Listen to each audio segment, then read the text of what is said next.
Welcome everyone to another episode of Chat Grapple and Cheap Pops podcast. I am Chris Dredd. I'm here with my main man JB. We're both rocking the merch.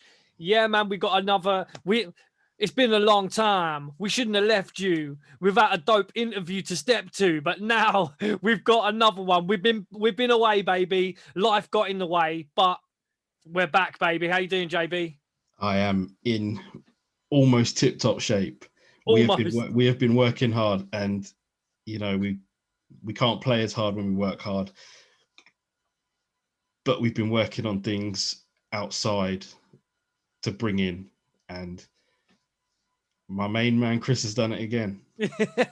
we've got some stuff in the pipeline, and we have been working behind the scenes. You might not have seen us in front of the camera, but we've got another interview for you guys, and this man is someone who the hardcore, die-hard wrestling fans all know about. This man, he has been here, there, and everywhere. He is a true wrestler's wrestler.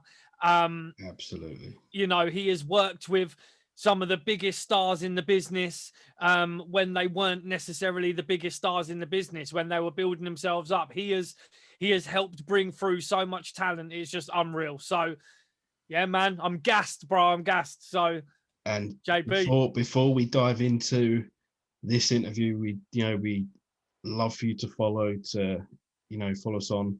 I'm sure Chris will make sure it's somewhere on the screen if you're watching. There, bro.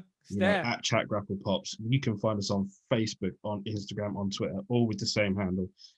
And leave us a message. Tell us what you think. Don't forget as well to click those buttons on YouTube. It's like, subscribe, it's comment, do what you want. We don't care. Say what you want, say what you feel. If you don't like what anyone has to say in our interviews, say that too. That's right. But you know where to find us by now. If you're new to this, do as we say. Do as we say, not as we do. And email us on Chat Grapple and Cheap Pops podcast. No, Chat Grapple and Cheap Pops at gmail.com. Chat Grapple and Cheap Pops at gmail.com. It is also on the screen now. If you want one of these lovely mugs, we've got these ones. We've also got the ICO Pro Award ones. That's right. And I guess we'll leave it there for now, because coming up next is a sweet interview. So let's leave it there and we'll see you in a minute. Welcome back to another very special edition of Chat Grapple and Cheap Pops with Chris and JB. Please show some love for a former WWF, ECW, TNA, XPW, FWA, Wrestling Society X, and Smoky Mountain Wrestling. And I also almost forgot NWA Mid-Atlantic. There's even more to add to that, but I know I've missed them. This man has literally been everywhere. He's had so many championships, we couldn't even list them. We'd have all night to do it. He even has a bump named after him. Ladies and gentlemen, please, Chris Hamrick, the legend. Thank you for being with us, Chris. Not much, man. Just, glad to have you on. Like JB's saying, you're one of the guys that you've worked with so many people in the business from, late 80s all the way through to just, a few years ago. And I mean, are you still working, Chris? You still getting some bookings and stuff? Very seldom do I work. I've got a couple shows coming up just because I have a young kid that I've really taken interested in wrestling. So I want to try to bring his level up a little bit. But other than that, fuck no, this shit hurts. How has the pandemic treated you, Chris? We know it's been tough over here in the UK, but hell, it ain't no different for me. I don't like nobody anyway, so it works out good for me. We'll definitely get to people that you do and don't like. I mean, to start with, it's where did the love start for pro wrestling? How'd I get into it? Yeah. My dad bought me a ring when I was 9 years old. And I had a big ass teddy bear that I tried moves and shit on. And I was pretty lucky because I could watch wrestling and go out and do some of the stuff that I seen on TV. So, I had pretty much had an advantage over everybody else. So you were bumping in the ring as a 9-year-old? Yes. Wow, that's crazy. That's crazy. I had my first match when I was 15. Was that in your? Did your dad have a promotion as well? Is that right? He did. He did. Him and another guy from Spartanburg, South Carolina, Jay Eagle. They ran the show together, and they ran once a month, once a week, some shit. But yeah. So he bought me the ring for my birthday. Any guys that we would know that would work in your dad's promotion back then? A bunch of them were that turned out to be enhancement talent for WCW or Mid Atlantic. There was a Mike Samani that was working there. There was a Vernon Deaton. There was Gary Royal. Yeah, most of them did enhancement talent. That's about as far as they went. And you were trained also. It says you were trained by Ricky Morton, which is just, incredible. Well, originally I'm self-trained. Like I said, I learned how to bump and I learned everything off the ropes. That's why I did the leg drops and all that stupid shit. But Ricky taught me the psychology of it. He taught me when to do something, where to do something. And it's funny because like I go to these shows and I try to talk to these young guys today, and you can tell who's registering and who's not. And in some, and in all fairness, it goes in one ear and out the other. And that was the same way. Me and Kid Cash were coming up on the indies, and Ricky Morton would talk to us till he was blue in the face, like, you don't have to do that, da da da. And I mean, you're talking about Ricky Morton, and me and Cash would, like, when he'd walk away, be like, he's just mad because he can't do it. But that's the kind of mentality that independent workers have. But then when it hits you, it fucking hits you. It's kind of like when you grow up and be an adult, you find out that your mom and dad was right about every fucking thing they ever said to you, And it's just kind of the same in wrestling. When you first hear it, it's bullshit. You don't believe it. But then when it hits you like a ton of bricks. You're like, oh, maybe he knew what the fuck he was talking about.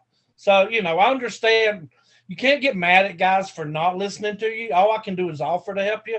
If you listen, fine. But I know who I can talk to and who I don't have to waste my breath with.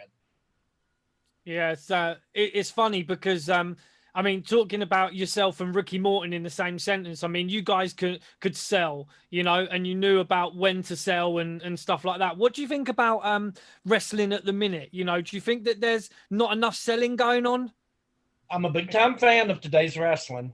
I do wish that they would bring heel and babyface back, and I do wish they would sell more. Yeah. Because the guy could give you a suplex, and the one you gave it to is up before you are, waiting for the next move. And I just think that as far as everything's athletic competition now, that's fine for 1 or 2 matches, but I don't want to sit there and watch that the whole show because it's the same match, different guys. And it's just, you talk to heels or supposedly heels, and you go, okay, well, I've got a couple ideas that would, and they're like, well, that made me look weak. What the fuck? You're a heel. You're supposed to look weak. You're not supposed to be able to stand up with the good guy, because then why are you a bad guy if you don't cheat? Yeah. I don't get that part about it. As far as the athleticism and some of the shit they do now is unbelievable. But I just wish they would bring back babyface and heels and spend more selling and more storytelling. You can't feel bad for somebody if they never get in trouble. Yes, it's true. And Jordan's got a saying, if you don't sell it, we can't buy it. Right, absolutely. Like MJF, I love MJF to death. I actually started watching him before AEW and all this shit, and I took an interest in him. And if I see somebody that I think has talent or is doing something different than everybody else, then, I'll take an interest to it. I got in touch with MJF and I talked to him, and he was doing everything right. But if you watch MJF, as much as I love him, he's not a heel. He's a heel until he steps through the ropes, and then he does absolutely nothing to cheat. He does nothing to get shortcuts. He out-wrestles the babyface. So, what makes you a heel? Because you say bad words on the TV show? I just don't get it. It's so funny because you're saying stuff that we've been saying for a long time. We love MJF on this show. You know, as you can see, I don't know if you can see behind, I've got so many figures, and MJF, I always put his little figure on and just say, this guy could be so much. But, you know, I think his character, if he was more like a chicken shit heel, I think he would be absolutely. Just incredible. Absolutely. Yeah. And I told him, I said, the reason that you're doing it, because you're the only one that's doing it right now. Everybody else wants to be fucking, well, I'm just as tough as the babyface, and I don't back down. And I'm like, that's what a fucking heel is. Yeah. You know, if you don't cheat to win or get the shortcut, what makes you a heel? You're not a heel. We've said this before. He's got Wardlow with him, like the big guy Wardlow. Wardlow's doing nothing. Like Wardlow could do so much more for him just by, you know, outside interference, you know, clocking guys, doing all of MJF's dirty work for him. But MJF does all the work in the ring. I honestly believe that AEW may have stopped him from doing that shit. He was doing it on the indies because that's why I took an interest in him. And then I seen him one night, he pinned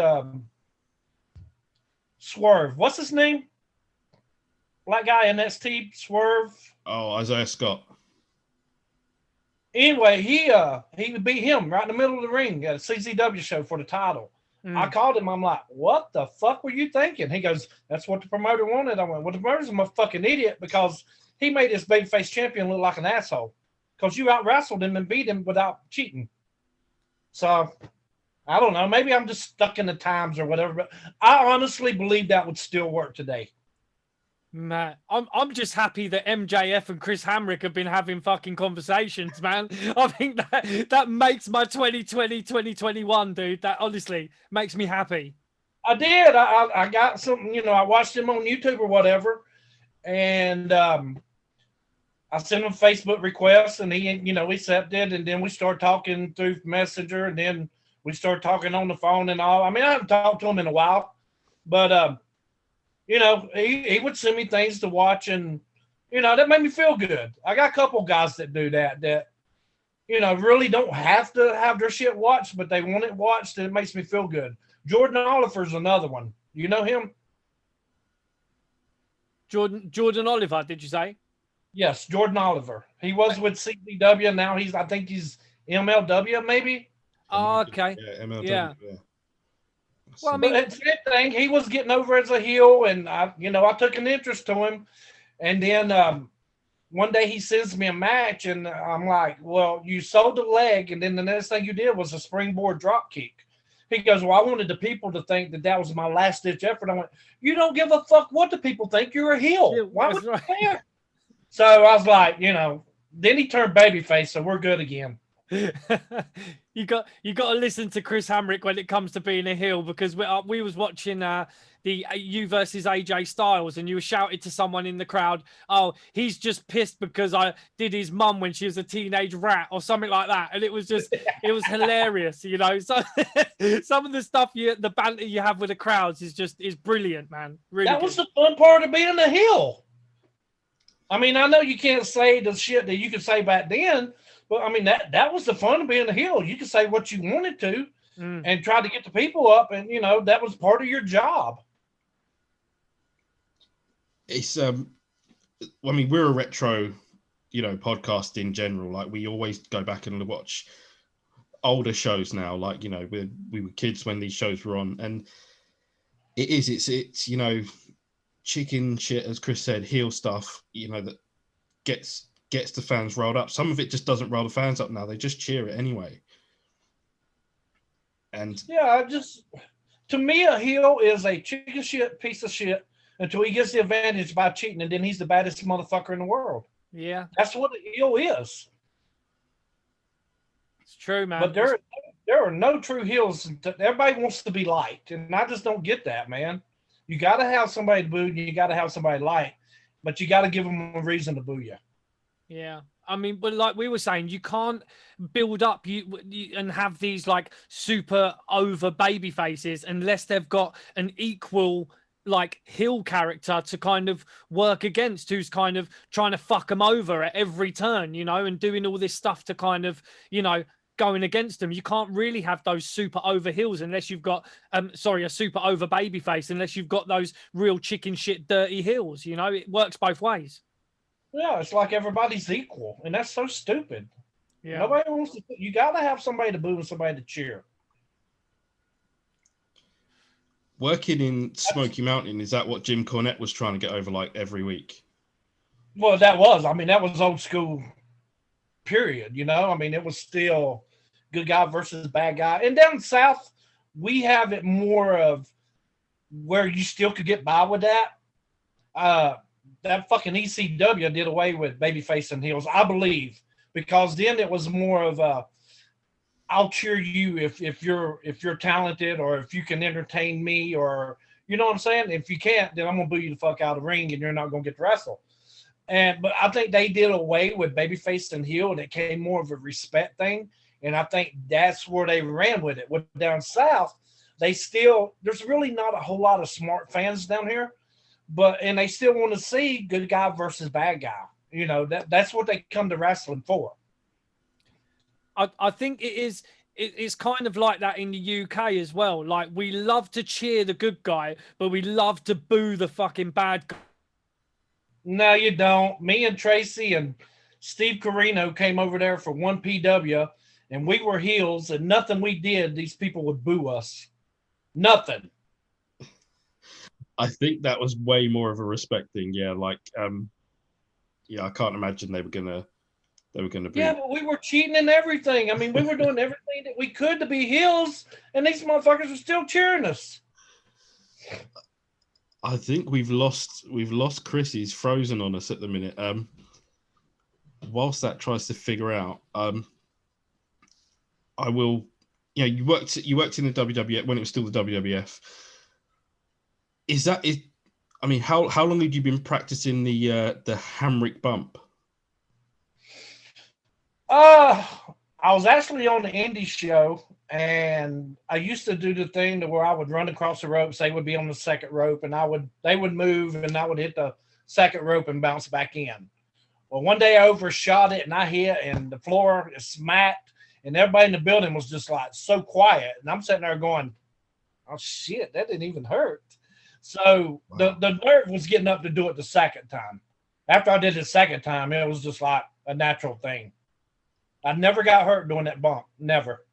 Oh, wow, that's crazy. And that's where, I first saw it as, I think I was 7 or 8 years old when I was watching Wrestling Challenge, and I think you did it in an Owen Hart match. Yeah. And yeah, it was one of the craziest things I'd seen, because you didn't see so much sort of flying out to the outside, especially in the UK. You didn't have every wrestling show on, but it was a wild bump. And I mean, I think, did you do it as well with the 1, 2, 3 Kid? I did it with Tatanka the first night. I wrestled the Kid the next night, and I did it with him. And then I come back like 2 months later and did it with Owen.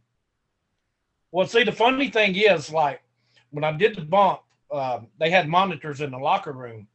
And Stallion, the guys that I went up with, they're all watching the monitor. And when I did it, all the boys jumped up and went, "Fuck, he's dead." And stuff like, "Nah, he meant to do that." And it's like, "What?" So as we're leaving, Owen calls me over. He goes, "You meant to do that?" And I went, "Yeah." He goes, "Unfucking believable." He said, "That's the most awesome bump I've ever seen."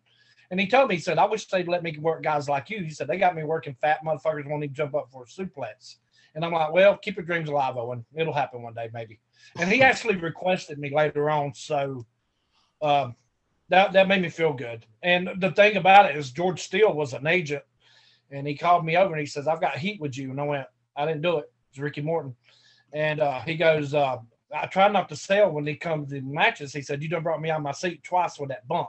He said, "Don't do that fucking bump anymore." I went, "I'll never do it again." So the night that I wrestled Owen, he said, "You gonna do the bump?" I went, "Fuck yeah."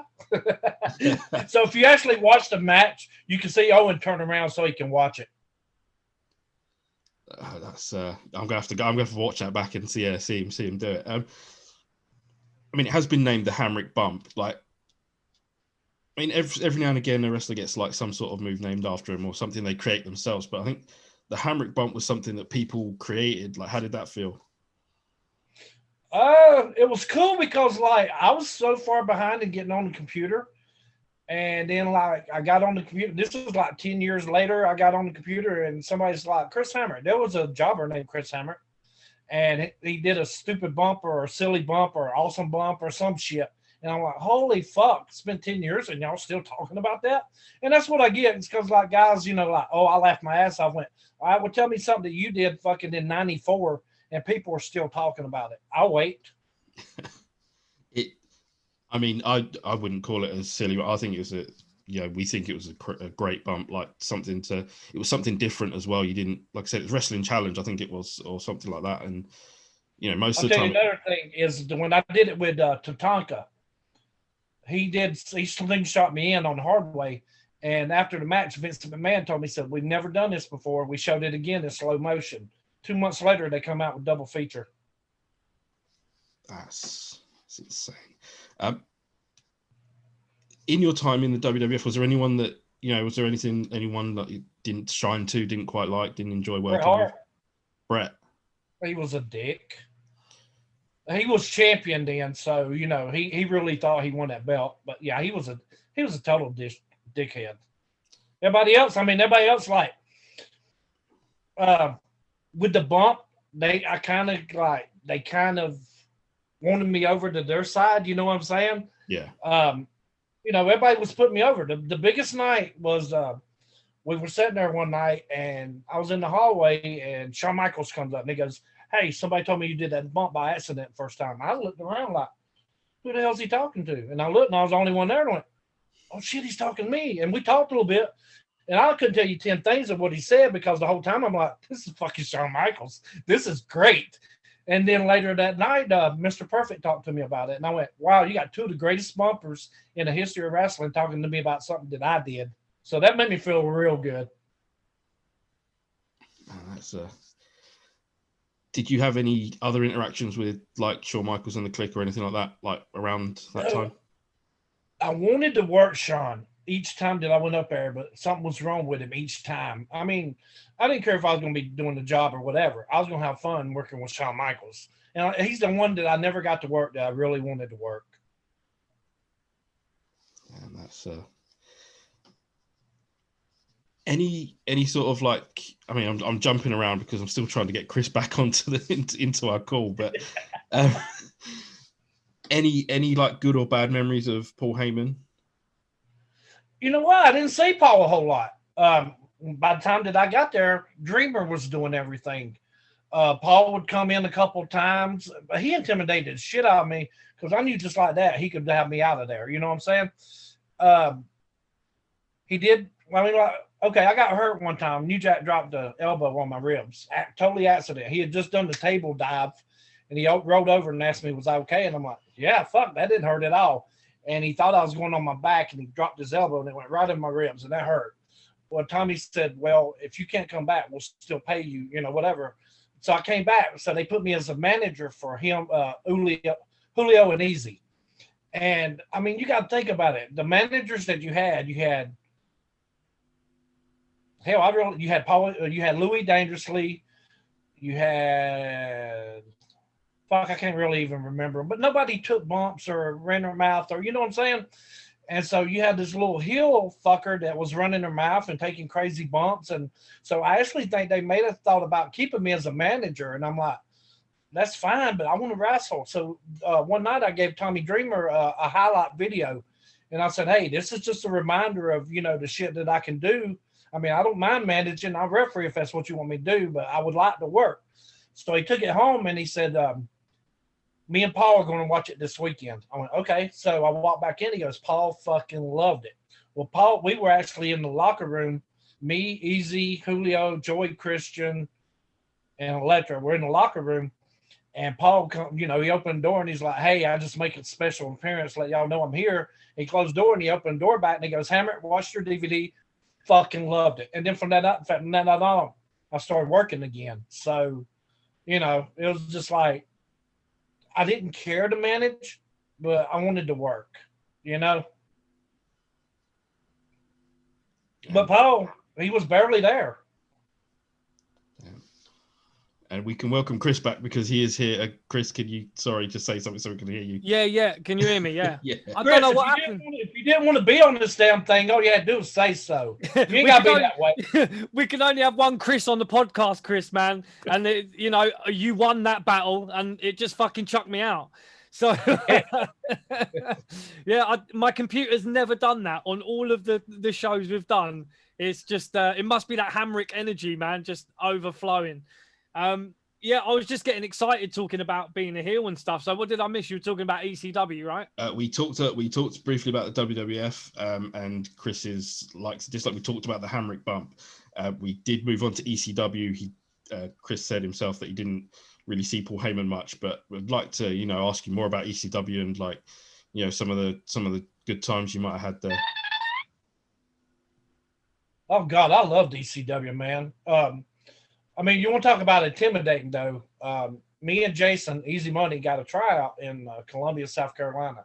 So when we get in our tryout, you got all the ECW guys sitting around ringside. And once I got in, that was the funnest part of the show.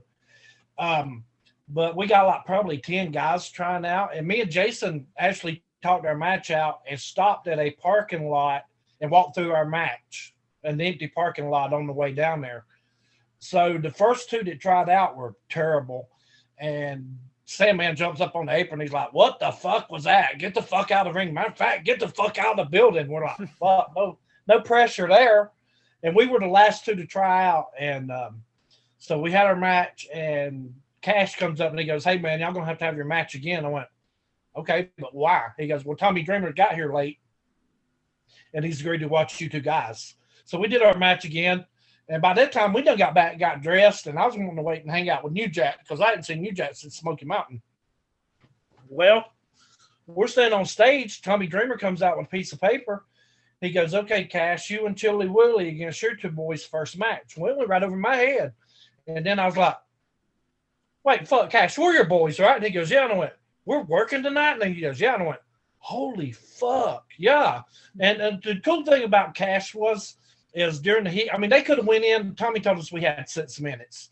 When you come off the indies, 6 minutes is a fucking entrance, So I'm like, okay, well, they could go in and job us out and nobody will ever fucking know or care about it, And I asked Cash, I said, hey, can I do the leg drop off the easy shoulders when he sits on top turnbuckle to start the heat? And he told me, he said, look, he said, me and Chili already have contracts here.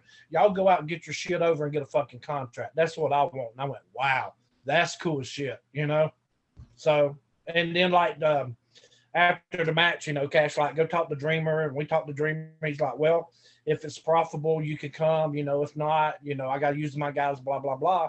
Well, the next week we went back, and it was in Cleveland, Ohio, and me and Jason ran in the car, went up there, and we worked out, and Tommy comes in. He says, Chili, look around the dressing room. Is there anybody you want to work? He's like, give me Hamrick. And then after that, we worked probably, I want to say maybe 2 months after Dreamer comes up and he goes, I can't give you big money. I can't afford to fly you in, but consider yourself a full-time employee by ECW, which was cool because it means we had a spot on every show. The way it worked before is you would come, you would get dressed, you would work out, you would stay dressed. Somebody picked to work you got paid, and it was worth it. If not, then you made a trip for nothing. But that never happened to us, thank God. So it worked out good for us. I just watched some ECW with you today, and watched a tag team match that in the end New Jack came down and you started hammering the crap out of each other. Did I beat his ass or did they show the other one? Yeah. No, you beat his ass. It's pretty cool. Do you sometimes watch those bits and that of yourself on the network? Because there's some Smoky Mountain on there and there's some ECW and stuff on there. Do you ever get to watch much of it? I really don't, because I know the finish, and it's not usually good on my part. But no, man, I'd rather watch. I'll be honest with you. I'm fucking big PWG Mark. I'd rather watch guys that can fucking go now. My shit's gonna be there forever. I can go back and watch it forever. Like I said, unless there was something special that happened in the match or something that, but I'd rather watch today's wrestling, man. I fucking love the AEW. I love good wrestling. I really do. That's cool, man. Like, you may or may not know that we are Hertfordshire's #1 wrestling podcast. And we pretty sure that when you were over here with FWA, that you may have wrestled in Broxbourne at some point. Do you remember coming to Broxbourne? God, I don't know. Let me tell you the funny story about this. I get there. I'm on a 10-day tour, right? I get there and I'm sitting. Well, first of all, Hoovie's on the show. Hoovie's on the tour. Might have been me and Hoovie were the only names, I'm thinking. And so when I walk in, when I get off the out of the car, I go straight to the ring and start helping with the ring. And they were like, "Man, you ain't got to do that." I went, "I know. I'm just trying to make Hoovie look like shit." So I'm sitting there and I'm watching Johnny, Jody, Doug Williams, probably a couple more, and I'm like, yeah, I'm not competing with this shit. So, and it made sense because, like, you got 7 matches on the show. 6 of them's going to be that fucking British style catch can go at it. You know what I'm saying? So I went, you know what? I'm going to do fucking comedy. And I did some of the silliest shit you had ever seen. And people were writing on the message board back then, like, "Steal Hamrick's passport. We don't want him to leave." Because it was different than anything else on the show. And it stood out and it was entertaining. But like when I started the heat was enough to where it made up for the comedy. You know what I'm saying? I enjoyed I loved it over there. Mate, I watched you versus Johnny Storm. I mean, JB and myself have watched Johnny Storm plenty, and he's a local lad for around here. Right. Love Johnny Storm. You know, so he's from round our way, and he's one of our favourites in the ring. And I remember going to a few independent shows and seeing him. He sold me a couple of DVDs and stuff, you know. But I still believe that yours and Johnny's match that I watched was still an incredible match. I mean, the ring for FWA was absolutely fucking tiny. Oh my God, it was 14 by 14. Yeah, like at a push, man. Like, it was so small. And you know, the stuff you were doing in that ring, dude, some of your moves are still to this day, they amaze me, because myself and Jordan, we did train in wrestling. We trained with a few guys for a few years and stuff. I mean, we never got anywhere with it, but you know, we loved every minute of it. We made some good connections, and we still have those friends today. But you know, some of the moves that you do, like you did this kind of like, it was kind of like a belly to back into a tombstone kind of thing, where you hooked his arms. Oh yeah, well, I just throw him up into my thing and sit down. Yeah, that's fucking incredible. Some fucking backyarder showed me that one time on a show. I mean, he was a backyarder, but he had, you know, pro whatever, and he showed me that. Yeah, I'm selling the shit out of that. Oh man, your suplex into the stunner. Always, every single time, man. Every time I watch that, Chris, it's like, fuck yeah, that's a sick move. You know, that's just, you know, incredible, man. And, you know, your double clothesline as well that you hit with people. Yeah, it's just incredible, man. Every single time. And hey, do you notice that in those matches? Now, this is before Miz and all that shit, that I'm doing the clothesline through the ropes. Yeah. Yeah, I invented that. Yeah, man. And that's where you were able to take the Hamrick bump as well. When they move out the way, you then go through the ropes. You know, incredible. And Chris, you're doing that on floors where there's no mats or nothing. Like, you're a crazy fucker. Like, you just incredible, man. Like, you know. Well, I will tell you this though. And I know guys that have done wrestling matches with arm drags, hip toss, body slam, drop, regular matches, and they're like, "Man, I'm on my 3rd back surgery or my neck surgery. I've never had a broken bone, and I've never been sent to hospital because of a match. I'm blessed." What are they putting in the water down south? Well, I mean, I never thought about it before I did it. You know what I'm saying? I think there's a video on YouTube where it's got loads of videos of you doing crazy bumps, and the music is, "If you're gonna be dumb, you gotta be tough." Right. It's just like, it's fantastic. But I still think, you know, even as let's say, enhancement talent, when you were working for WWF, you had a match with Owen Hart, and I think maybe Ted DiBiase was on commentary for that match as well. I think it was Stan Lane and DiBiase, maybe? Yes, correct. Yeah. And when you took the Hamrick bump, I'm going to call it the Hamrick bump because it is. That's exactly what it is. When you took the Hamrick bump through the ropes and Owen Hart moved out the way, even DiBiase was selling the shit out of that. You know, Stan Lane, they were like, oh man, look at this guy. You know, let's take a look at that again, you know, and it kind of, you know, overshadowed Owen to a point. Like, it was fucking crazy, man.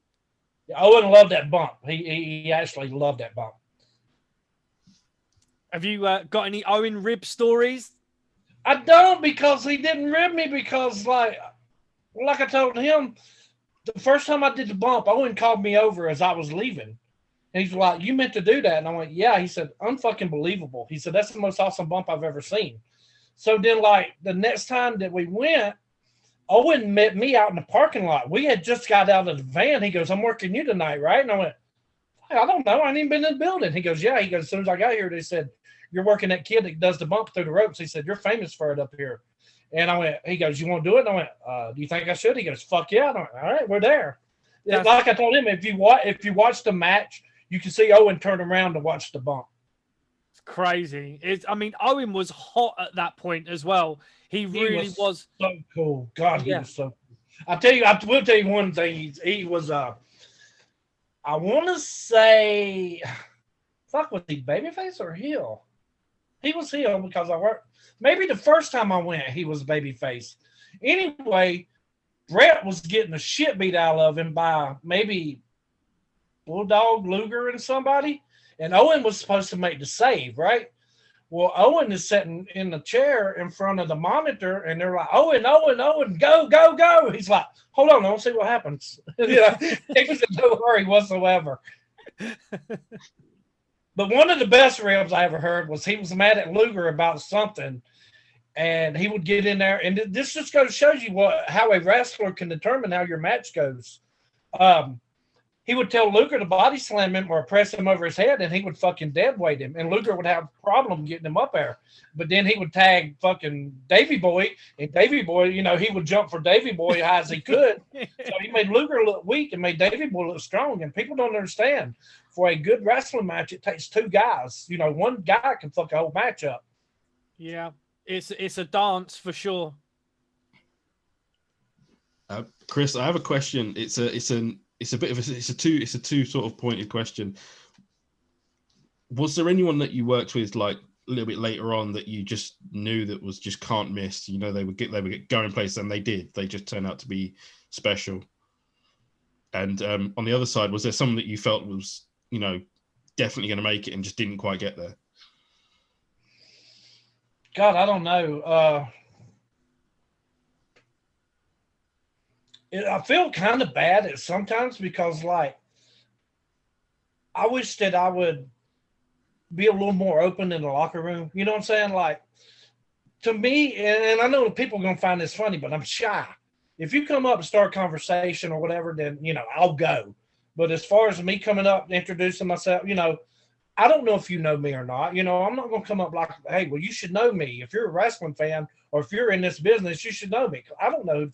And one of the most things, like, we go to these, I went to a WrestleCade, and I would see guys that I'm a big fan of now, and they would be like, no, man, I know who the fuck you are. You're Chris Hamrick. You do the bump, you know, and I'm like, wow, that made me feel good. You know what I'm saying? One of the biggest shots was, who was it? Well, first of all, the Young Bucks knew me. That I popped for that. Adam Cole knew me before he went to WWE. We actually talked a couple times. But there was somebody. Simon Grimm used to be one of the villains or whatever. Yeah. You know, I go up to the thing and I introduce myself. He goes, man, I know who the fuck you are. Are you serious? You think nobody knows who you are? And I went, I don't know. Fuck. I guess you, okay. You know, so that makes you feel good. But as far as, fuck, I don't know. I don't know somebody that I really thought would make it and didn't. I will tell you this, out of ECW, I'm very surprised that Julio never made it anywhere bigger than what he did, and Christian York never made it. Those are two guys that really I thought should have made it.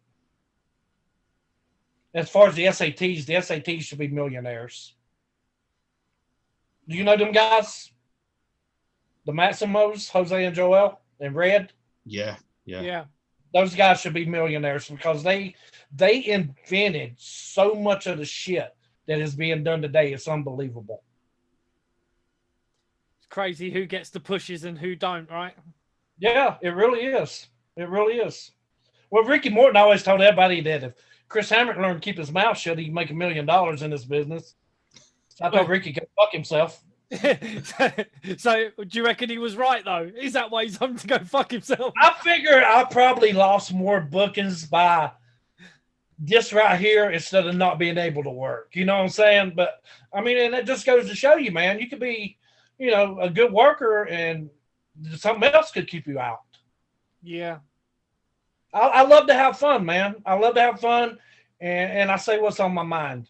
A lot of people consider me a true heel, but if I don't like something, I'm going to let you know I don't like it. If it hurts your feelings, I don't give a fuck. Be mad. Get a towel and put it around your neck. Be super mad. I could give a fuck less. It's crazy, man. And that's why we wanted to get you on as well, because, you don't beat around the bush, as they say.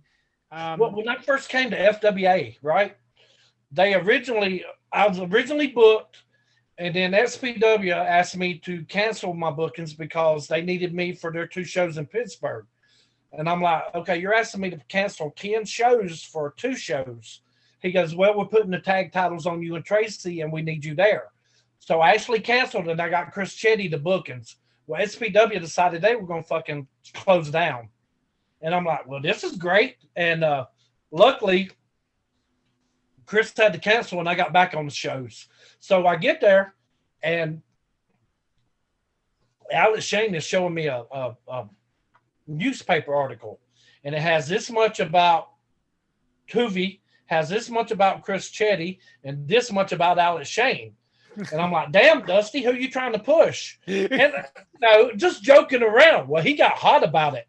He's telling everybody back, fuck Chris Hamrick. He don't, who does he think he is? And then and by the end of the tour, me and Shane were fucking awesome friends. He actually requested that if he opened a school, would I move over there and run it? And I was like, oh God, yeah, before God got the word, I'd be here. But it never happened. But yeah, I loved Alex Shane. Yeah. It's funny because we were actually training around that time where there was talk that Alex Shane was going to open up the school, because we were going to a place in London called Romford. Was it Romford? RQW House, wasn't it? It was Dagenham. Yeah, Dagenham, yeah. And it was a guy called Len Davis who had like a video production place upstairs, and downstairs he had this ring with a really fucking low ceiling. And I'm like quite a high flying guy, so every time I would stand on the top turnbuckle, I'd smack my head on the fucking ceiling. So it was crazy, man, the times we had in there. But that was around that time. Jordan, can you imagine a training school run by Alex Shane where Chris Hamrick was the trainer? I don't think I would have missed a session. Well, he asked me. I mean, he said, if I was opening up a school, would you think about moving over here and running it for me? And I went, absolutely, I would. I love England. Absolutely love it.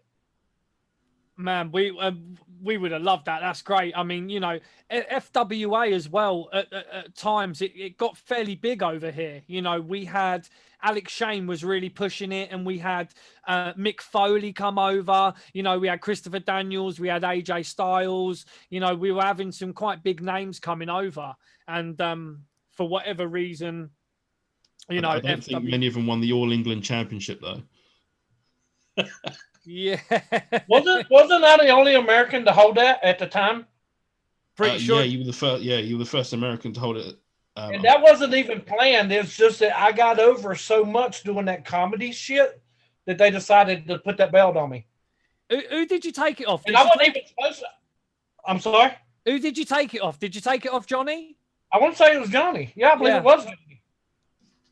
And then I wasn't even supposed to wrestle Hoovy, but the last night of the tour, they put that match together. I bet that was great. it was funny because like the ring was here, and then there was a ledge inside the building up here.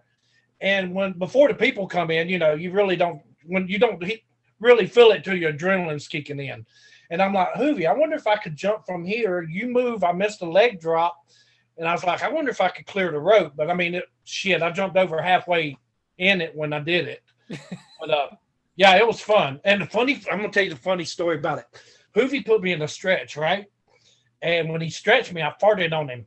And I went, it's Hoovy. He's professional. He's not going to say nothing. Hoovy jumps up. He goes, he fucking farted. Oh, it's crazy, man. Yeah, I loved it over there. Even with the 1PW, I loved it over there. Yeah, because you worked with 1PW as well as FWA. What was that, around 2004 or something, was it? I think it was, yeah. But man, they had some kick-ass shows. My God. They really did. They had some damn good shows. 1PW was legit. Yeah, they did have some good shows around that time, definitely. I've got a nice DVD set of 1PW with some real shit hot matches on there. Real good stuff. The sad thing is about things like 1PW and FWA, they just couldn't get a TV deal in the UK. It just didn't.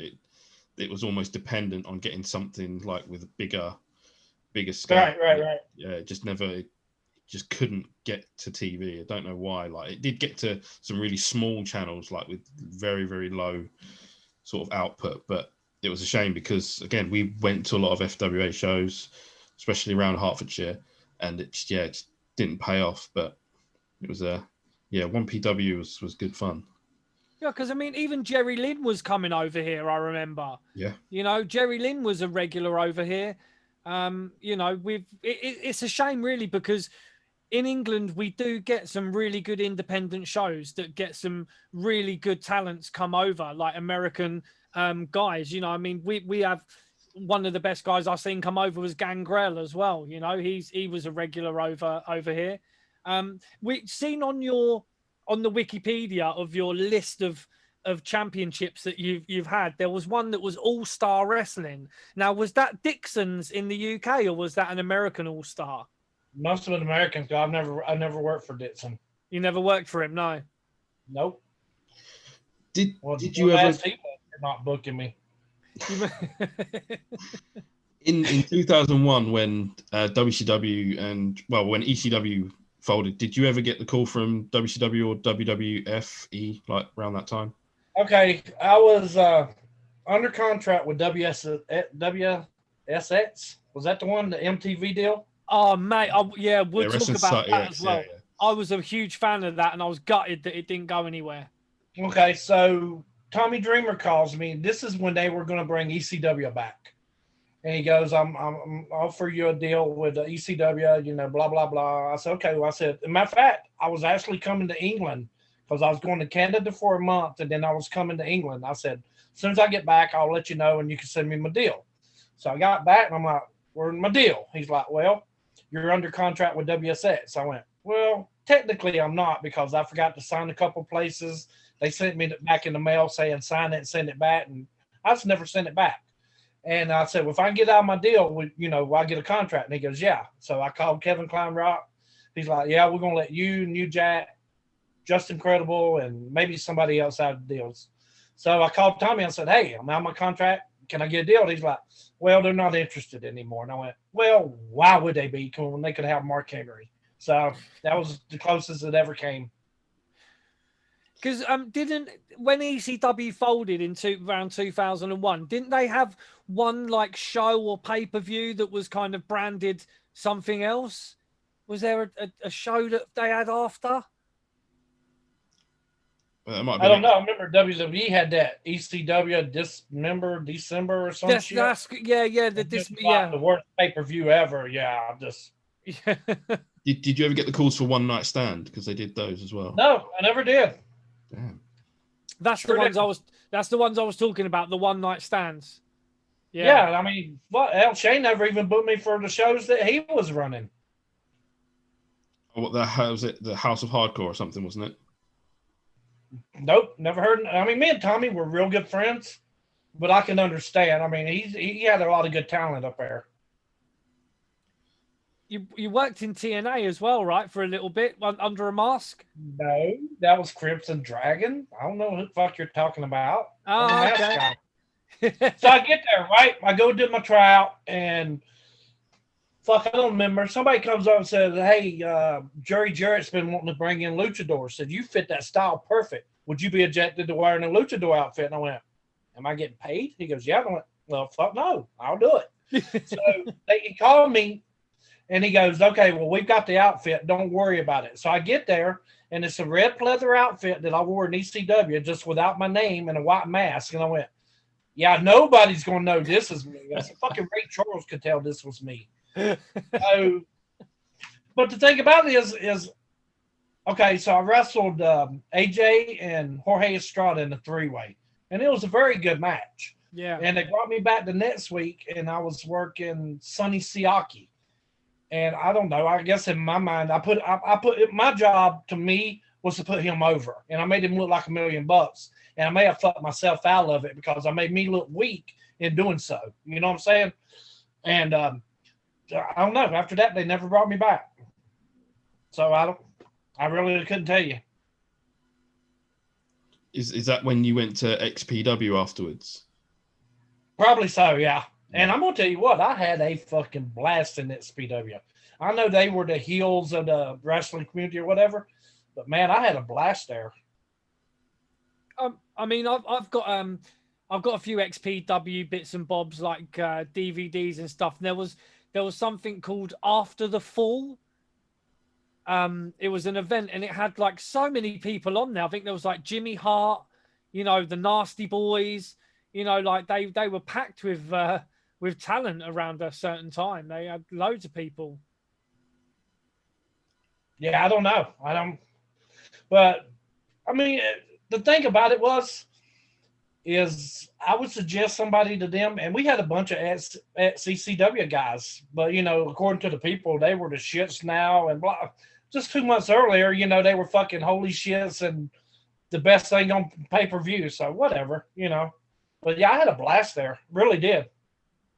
You were with Tracy Smothers in XPW, right? The tag team.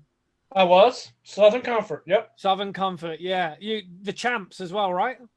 No, we the match that we were supposed to win the belts, they decided to close down. Oh shit. Yeah. Okay. I mean, that's what I was told. I was told that me and Tracy was going to be the next champs. I think M-Dog and Josh Prohibition were the champs when it went under. Okay. Because you worked as Southern Comfort in IWC as well, I think. Yes. Now we did win the belts there. Yes, that's probably I'm getting confused because I remember I watched a match against the Wildcats, Eddie Kingston and Marciano. When sure that wasn't IWA Mid-South? Yeah. Maybe. Yeah, I think we did work them for IWA too. Matter of fact, I hit the one with that fucking move that you liked. Yeah. Yeah, okay, that was IWC. I think it was IWC. Yeah, I mean, because Eddie Kingston is doing well in AEW right now as well, right? Yeah, man. God bless him. He deserves it. He really does. He's busted his ass for so many years in the Indies. He deserves it. He really does.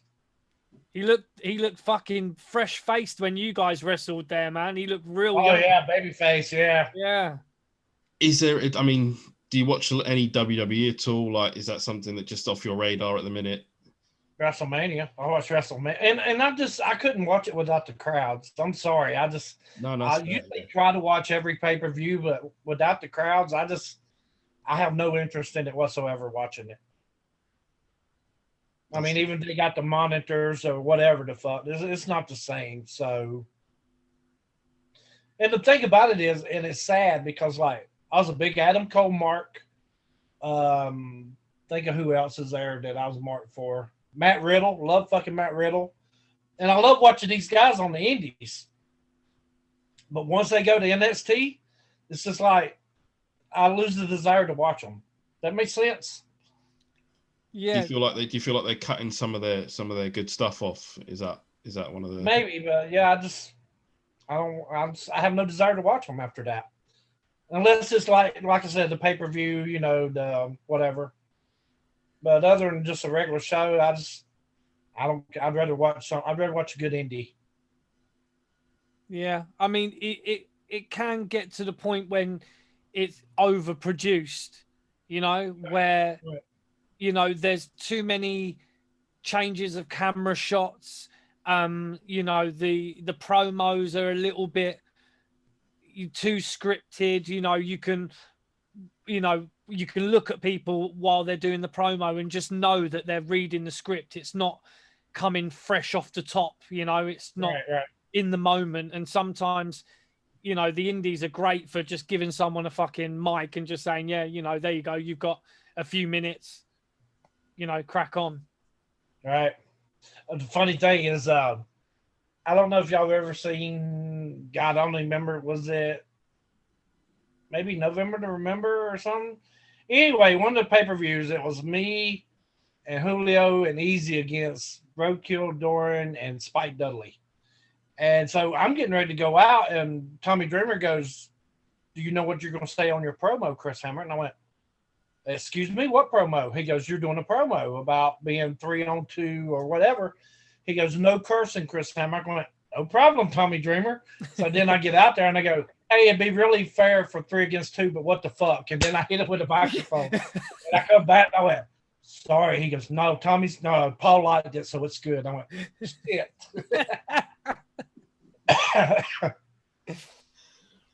So when it comes to Wrestling Society X, when that started, I was really excited about it because around that time, it was just after, I think, WCW weren't really around anymore.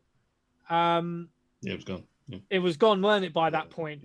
And it was just nice I liked the way it looked. It looked nice and gritty. It wasn't too overproduced or whatever. But then when you watch the DVDs, some parts of it later on became a bit more overproduced.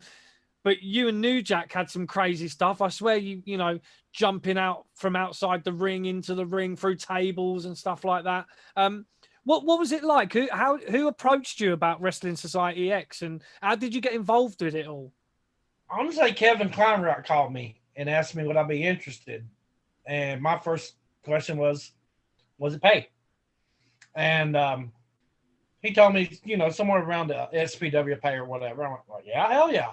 The thing about it is like, they wanted me to come in a day early to practice that battle royal. And I went, Kevin Kleinrock, I'm not coming in a day early to practice a fucking battle royal. You tell me when you want me out, and I'm pretty sure I can get out by the time you want me to.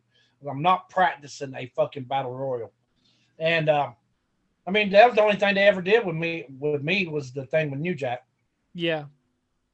And I knew it wasn't gonna last because like you can only comprehend so much shit happening at one time. You got something exploding over here, something going on over here, something over here. Well, if you watch one, you're missing 2 things. So, it was too much, I think.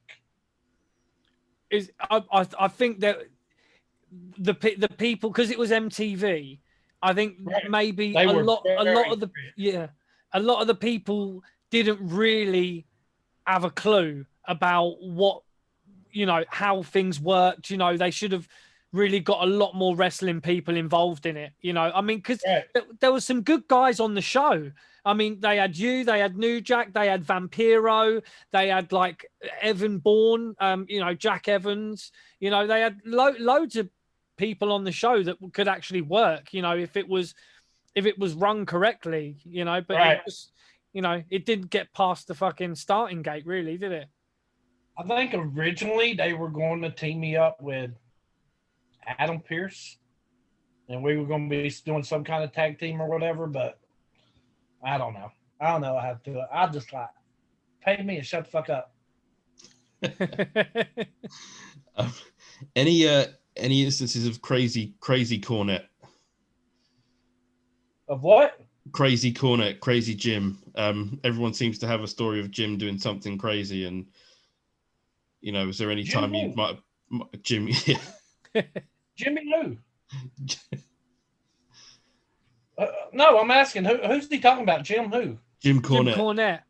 Oh shit! I ain't really got no crazy story. He loved me. After my bump with the 1-2-3 Kid, he came up and asked me. He goes, would you come and do my TV? And I went, here's my card. Call me. He called me, and I went.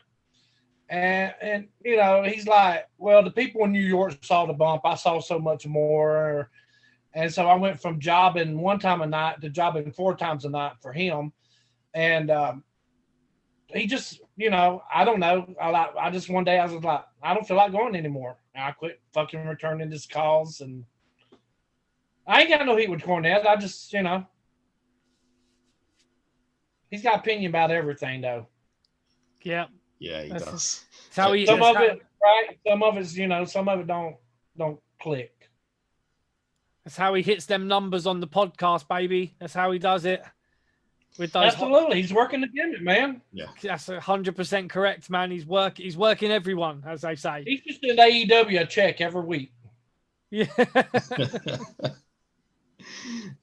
When it came to jobbing 4 times a night, was it 4 times the pay? No. Damn. Absolutely not. Of course it weren't. No. I just today again I watched an episode of Smoky Mountain, and it was I think it was you guys versus the Armstrongs. Me and Easy? Yeah. Got fire? Yeah, it was and on the same show you had Jericho and Lance Storm, Tammy, Candido. Around that time, 1994 Smoky Mountain, there was some real good guys there, there was some good stuff going on. It was when Cornette got his face chucked in a cake. I think. Right. It was around that time. Yeah, So, well, back in that time, man, it was gold. It really was. They're all on the network, man. Like there's quite a bit of Smoky Mountain on there now. Is it really? There ain't no network anymore, is there? Ain't it like Peacock or something? Oh shit! We still have the network in the UK. In do the you UK. still have the network? Yeah, we've still got the network. So we're fingers crossed as well that they kind of keep their fucking hands off it, and we can still watch the stuff that we like to watch, because there has been a lot of talk about stuff being taken off there. And, especially in America, the fact that you're not able to really search all the stuff that's on there now. But in the UK, we've still got, there's a lot of independent stuff on there, UK independent stuff. Well, I think there's a real problem right now with the American sort of the Peacock version, is that anything that's not necessarily deemed, politically correct anymore. Oh my God, America's so pussified. Yeah, Is England that way? Is England still fucking a little bit? My God, what has happened, man? It's getting there. We had this conversation on the podcast a couple of weeks back about who deems what is suitable and what's not. You can't erase history. You can't erase what has been, and we were saying, just put a disclaimer on there. Just say, look, this was fucking, X amount of years ago. Things were different. This is what it was. Just leave it be. If you don't want to watch it, don't watch it. Just leave it be. Like, don't edit the because some people want to watch it. The Attitude Era, some of the Smoky Mountain stuff. Probably is deemed a little bit close to the mark. Right. By today's standards, but shit, it was good shit back then, and people still want to. I'm pretty sure New Jack stuff from Smoky Mountain is not going to make it onto Peacock. Oh, I'm sure it won't. Yeah. Hell, most of his shit from ECW won't. It's true. I love that guy to death. Do you hear me? It's we've just watched the there's the Dark Side of the Ring episode about New Jack that is, I don't know, is it that recent? It's not that long New ago, Jack, I think it was season 2. I think it wasn't too recent. Like Pillman was the one that just came out. Yeah. Here's the thing about that is every time that New Jack did something, it was well deserved. When he stabbed a guy in Florida, the guy fucking locked up with him and froze up on him. So if you've got a reputation like New Jack of being hardcore, blah blah blah, you never know who's going to try to take that. All they have to do is beat your ass one night, and all of a sudden they're the talk of the town now, and you're yesterday's news. So New Jack had to protect what the fuck was his. So this big guy's standing on him. He's not moving. He won't down. Jack got him to fuck off of him like he had to. Yeah. It ain't like he just went in, locked up with him, and started stabbing him. You know what I'm saying? Yeah. The same thing with Gypsy Joe. Gypsy Joe tried to no-sell him and fucking hit him in the ear, and New Jack went crazy and beat the fuck out of him. Well deserved. I'm sorry. I do agree with the Gypsy Joe. I mean, and I've watched it a few times, and you think, you know, if you're just going to fucking no-sell New Jack, what do you expect is going to happen? He's going to beat the snot out of you. That's what's going to happen. Yeah, absolutely. New Jack's not a gimmick. But I've wrestled him probably 30 to 50 times. He's never hurt me one time other than when he dropped that elbow, and that was by mistake. Yeah. He's never hurt me any time whatsoever. And I'd rather wrestle him than have a damn classic match with Jerry Lynn because you ain't got to remember spots. I told Jerry Lynn one time in ECW, I said, you know how it's been rumored or said that you can't have a match with Jerry Lynn? I said, we're about to prove him wrong. Man, like I say, it's great to have you on here, Chris. It's nice to be talking to someone who's been everywhere. I mean, you've worked with pretty much the spectrum of wrestlers. You know, you've worked with people like AJ Styles, you know, you've worked with Al Snow, the Blue Meanie, Bobby Eaton, Dennis Condrey, Jerry Lynn, Billy Gunn, Jay Briscoe, C.W. Anderson, you know, people, the Armstrongs, you know, you've worked with Tommy Rich, you know, you've worked with the spectrum of what people can call all the different types of wrestlers. And I worked with Wahoo McDaniel. You know, fucking hell, man. You know, it's just incredible. Like the how durable and versatile you are in the ring. And we truly feel that, not that you're like overlooked, because people that know they know, you know, people that know about wrestling and, you know, have been around and watched stuff, they know Chris Hamrick and they know how good you are and how, you know, you can work in the ring. And it just goes to show with how you can literally, you could have a match with a teddy bear as a 9-year-old in a ring. Well, I knew I wasn't going to stiff the teddy bear. If I did, nobody fucking cared. But I've been lucky. I mean, I've been lucky. I've never, like I said, you know, I've never been hurt. I've never had a broken bone. I've never hurt anybody intentionally. I go back and I watch some of my shit. I wouldn't want to work me. I do stupid shit. I mean, like, okay, for example, I wrestled Shark Boy at the ECW arena, right, for XPW. And I go up to him. I go, hey, they want me over. He goes, cool. What's your finish? I went, pile driver off top rope. He goes, cool. How you want to set it up? Now, if that was me, I'd be like, I think we should do sleeper instead. Yeah. I'm not taking a fucking pile driver off top. Are you kidding me? But I never had anybody to refuse it, and I never heard anybody doing it. Well, you used to do like the fucking razor's edge to like pile driver off the top, right? I did it once to Angel. And I think you did it to bloody Johnny Storm as well. I think you Maybe. did it to... Yeah. I remember, I'm pretty sure I've seen you in the UK at a show because like Jordan was saying, we used to go to FWA shows all the time because they were all round really locally where we are. It was like our local, you know, British federation or whatever. And yeah, I think there's one on YouTube, mate. If you have a look, a match of you versus Johnny Storm from around 2003. I think Johnny went over. He had the belt already. And yeah, I'm pretty sure you did like a razor's edge tombstone on Johnny from the top. It was crazy, man. It looked fucking deadly. Yeah, I wouldn't work me for nothing. Because I made a career out of telling people no. I'm sorry, but if I don't know you and you're not going top rope when you wrestle me, because I don't know if you know what the fuck you're doing or not. If I lay there, then I'm the idiot. You know what I'm saying? I remember wrestling Abyss. Me and Julio wrestled Abyss and somebody before he was Abyss. And I was like, well, who's this big Terry Gordy looking motherfucker? I was like, I don't know him, you know. And so everything that he asked me to do, I'd be like, nope. So then when he was Abyss, I asked him one day, I went, why didn't you do anything with that? He goes, well, Hammer, see if this sounds familiar. Hey, Hammer, can I do this? Nope. I was, yeah, that does sound like me. Never mind. But to be fair to you, that's probably why you haven't had a shitload of fucking injuries, man, because, you know, it's you know, like you say, it's a two-way street, wrestling, you know, and you're more likely really to be injured by people that don't really know what they're doing if they're going to try some new shit, or, you know, they're not as experienced and they kind of want to get their shit in or whatever, you know. Right, try something they saw on TV. Fuck you, I'm not laying there. Yeah. But it's not like you've never put people over either, because that Right. is that, you know, so, you know, to say, yeah, you might have told people, fuck no, I'm not doing that, but you've never like said no to doing a job, you know. So, and you've done it amazingly through your career, you know. No, actually, when I go to indie shows and like they'll have my name underlined or whatever, I'll go in the race set and put my opponent's name, and I'll be like, let's build him up. People know I can work.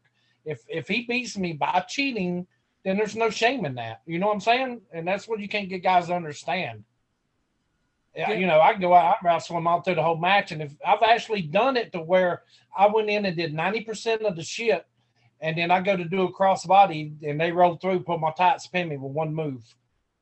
I went, you're made, you know? Yeah. You go up bragging. When you do your promos or whatever, I beat Chris Hamrick with one move. I took everything he had, and I beat him with one move. And they don't understand that.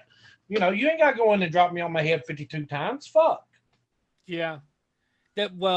There's been a few matches recently. One of them recently in Japan that we won't mention, but one that happened in Japan where it was just literally like fucking no selling. The whole match was just, you know. See, and I don't get that neither, because, okay, that's strong style or whatever. Okay, to me, are you going to get more sympathy if you sit there and fucking forearm each other in the face, no sale, blah, blah, blah, or each time you get hit, you fall, and you're actually using the ropes to fucking pull yourself to get back up to do it again. You know what I'm saying? To me, that's fucking hard. Not sitting there taking a fucking hit in the face. Yeah. That's stupid. Yeah. Like you say, that is hard. If you're taking psychology. Yeah. Yes. It's psychology 101, isn't it? That's the thing. It's psychology 101. I guarantee you, each time that he hit me and I go down, and first I get up kind of easy, second time it's a little struggle. By that last time, these motherfuckers are going to be going, you got this, you got this, you got this. You know what I'm saying? That's how you fucking tell stories, man. But like we said before, it's like everyone wants to be the tough guy, and no one wants to be equal with the guy that they're wrestling. And it's so fucking stupid. Yeah. It's not even wrestling anymore. It's an athletic contest, because you don't have a heel and a baby face. You got two equal guys that are fucking doing the same shit to each other. Yeah. Well, I mean, we're a retro wrestling podcast, so we, like Jordan was saying, we watch a lot of the older stuff, and we love, I think also it's part because we're British and we love that kind of world of sport comedy aspect to it as well, like the acting part of it as well. You know, we love that, the characters, you know, and the actual telling of the story and the working the crowds and stuff like that. You know, like you say, it's cool if you want to come and watch a couple of matches that are these athletic contests where you can see people really pushing the limits of what humans can do and stuff like that. But shit, sometimes you just want to laugh your ass off. Sometimes you just want to call someone a fucking bastard and point your finger and boo them, and you know, that's what we've grown up to love, and that's missing. But the thing about it is, if you do that, they just look at you and they won't say shit. Yeah. And it's a shame, because people are wanting to get in interactions with the heel, but the heel won't say nothing. So, I mean, you know, you can only do so much. But that was the fun part of being a heel, man. Yeah, man. We all want Chris Hamrick to tell us that he did our mum when she was a rat. You know, we want that. That's why we go to the shows, for that shit. That's, you know, and this is why we're chomping at the bit to get the crowds back in the buildings and get back on the shows. Well, see, when people go to wrestling, they've been work 40 hours at work. They put up with boss man shit. They put up with their wife shit. And this is where they get to come and put out their frustration. Well, if you're not giving them nothing to fucking argue with, then they've got nothing to do. I mean, yeah, okay, well, you can hit him. Okay, well, that didn't hurt, obviously, you know, and just there's no fun in it anymore. So, well, heels and baby faces would still working today because it's so fucking old, it's new again. Yeah, it's true. Yeah, that is. You know, there's nothing new under the sun. It's not what you do, it's how it's done. And if, you know, we can, if enough people call for it, then maybe, you know, because we were really excited when we saw MJF. We were thinking this guy is going to be the renaissance of the fucking, you know. He's going to bring the heel back. Yeah, he's going to bring the heel back. He's going to be our modern day Bobby the Brain Heenan. He's going to bring that shit back. He's going to make everybody hate him for being a piece of shit. And, you know, it's just, it was getting there and then it's been pulled back. So we still, you know. I think Cody was the one that said that there's really no babyface heel bullshit. Yeah. So I think they made him pull back on it. I really do. I think there's like, hey, you know, you're fighting a losing cause here. Why do it? I mean, I honestly believe that's what happened. But don't you think it's crazy where you've got, I mean, we watch AEW all the time. We watch it regularly. You know, some weeks I will watch every single minute of their programming. I will watch AEW Dynamite. I'll watch Dark and I'll watch Dark Elevation. I'll watch everything that is available. And I think it's crazy when you've got people who know about the psychology of the business behind the curtain. You've got, you know, your Arn Andersons, your Tully Blanchards, you've got your Jake the Snake Roberts, you know, you've got these guys that were the fucking kings of psychology. And you've got Jerry Lynn back there. Jerry Lynn, Jerry's back there too. Yeah. And I honestly believe it's to where they tell them not to do it. I'm not Jerry and them, but I think that the higher ups are telling them like, hey, we're getting rid of this babyface heel. Let's not do this. I honestly believe that's it. Yeah, it like I say, it's upsetting for us because we were also excited when, you know, when AEW started up again, because we know wrestlers and we know how it is being a wrestler, we know that the more companies that are out there for the boys to work and the girls to work at, it's better for everyone, you know. So, you know, the more places where people have got a chance to go and work, fantastic, you know. And we felt that, and we still feel, I think, that if AEW wants to succeed long term, I think they do need to kind of bring a bit more of that psychology aspect back to it, because we think it would work with the guys they've got. If you remember the very first pay-per-view they did, the main event was Dustin and Cody. That match stole anything that they did on that show away because of the fucking story that was being told. Yeah, you got the Young Bucks out there doing fucking 450s, shooting stars and all that, but nothing meant as much as that main event by the story they told. Yeah. They should realize that. Yeah. Well, I mean, that's another guy that they've got working there, Dustin. I mean, look how long Dustin's been in the business for. You know, he's been there from a pup. You know, his dad was Dusty Rhodes, for God's sake, same as Cody. You know, these guys are from a legacy of wrestling, you know, so they right, you know, if of all people, they should know. But I still think that it's Cody and them saying that, hey, we're gonna do this our way. There's not gonna be babyface, there's not gonna be heels, it'll be athletic competitions, blah blah, and that's what they got to go with. You know what I'm saying? I think that's why they're going with the rating system as well, right? You know, the rankings. Right. Yeah. And it's a shame because, I mean, they got so much talent. I fucking love the Young Bucks. I wish the Young Bucks had vaginas and low standards. Fuck, you know, that is definitely one of the clips for the show, Chris. I mean, they really have got some good characters in AEW. You know, I'm a real fan of Abaddon.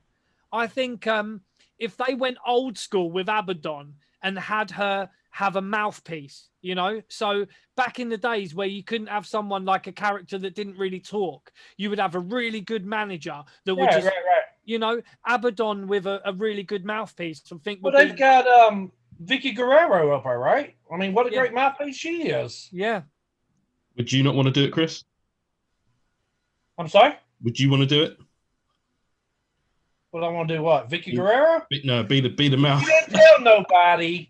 If she promised me she wouldn't tell nobody, maybe. Okay, what? Well, they have released. There's a towel with her in a bikini, isn't there? They've AEW released some beach towels. But, yeah. I mean, would you think about getting into managing then? Like, you know, because you can talk the talk. I would love to be an agent or manager up there. But nobody wants to hear what I got to say, so. Oh, listen, Tony. We're not sure if Tony Khan or Cody does listen to our podcast, but if they are listening and they are out there, you know, the wealth of experience that you have, Chris, you know, you would be an asset to any company, I think, you know, behind the curtain. Well, I appreciate that. You know, we honestly feel that, and that's why we contacted you to get on the show, because you are like I said before, the wrestler's wrestler, you know, and you were saying that you were introducing yourself to guys and they were like, fuck, man, we know who you are, you know, geez. It's, and that is a testament to what you've done in the business. Well, you know, I did what I did when it was cool to do what I did. and honestly, and like I said, I've got this young guy, Chase Loveless, that I'm showing interest in. And I want to go up there, and it's kind of like, you know, the athletic competition. Everybody's scared to be a fucking heel. I'm going to be a heel. I'm going to be a chicken shit heel. And I told the promoter, I said, I do believe this will fucking still get over. And so that's one thing that I want to go up there and prove, that you still can have good versus bad. But the bad's got to be bad to be bad. You know what I'm saying? Yeah. Oh, man. We're fully on board with that, right, George? Have you ever seen my match with CM Punk? Shit, where was that? Oh. IWA Mid-South. Mid-South, right. Shit, write it down, dude. We're going to watch that directly after this interview. The best part about it is the way we set the match up. Punk, I think Punk was working TNA at the time.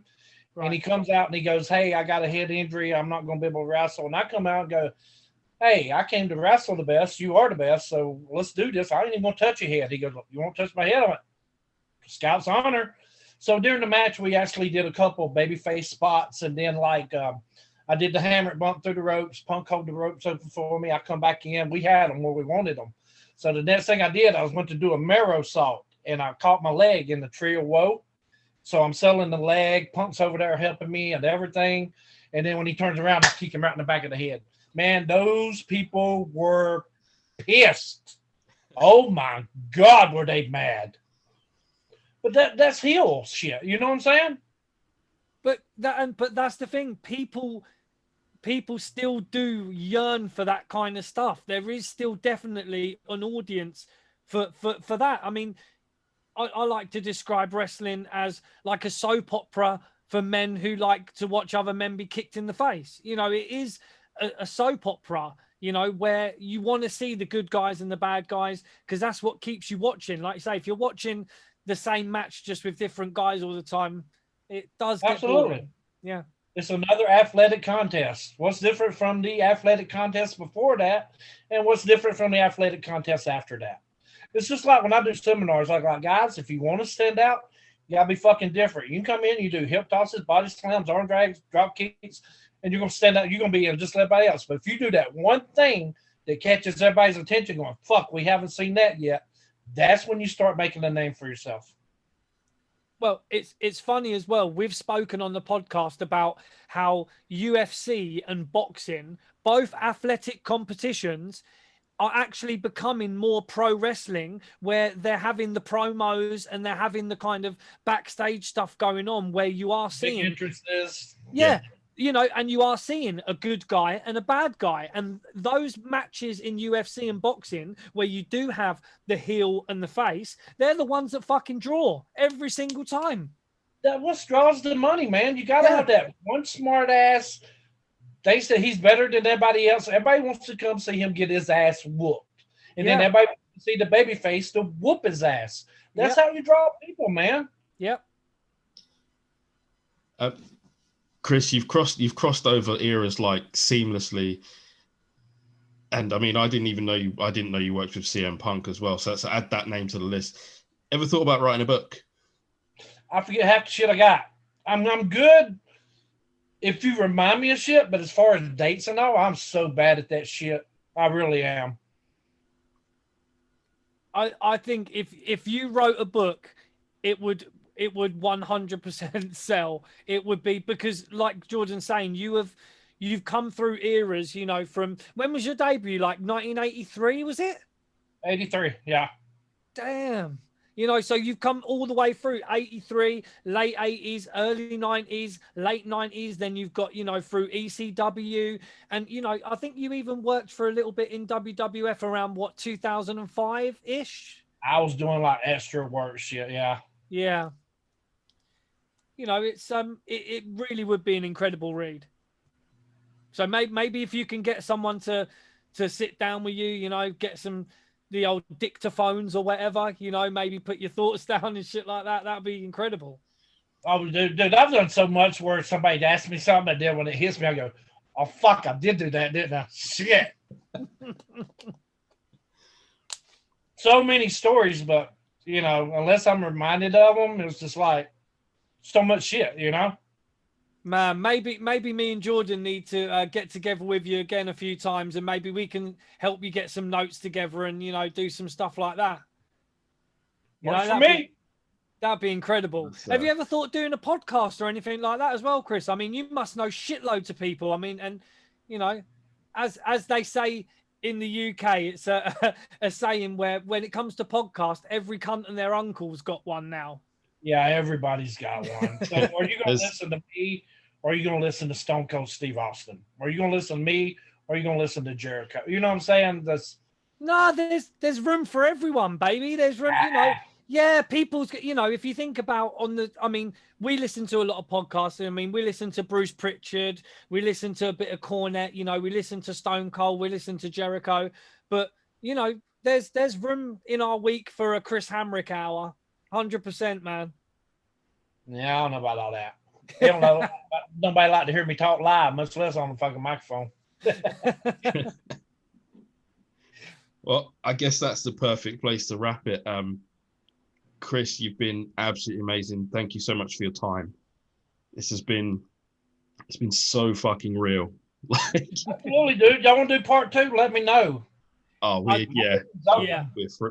thrilled to have you on again. It's been so cool to have you here, like telling your stories and telling us, you know, what's been going on. And, you know, I could listen to you talk for another couple of hours about like the psychology and, you know, heel and babyface stuff, but well, let's go. Where are you going? We'll definitely have to schedule a part 2.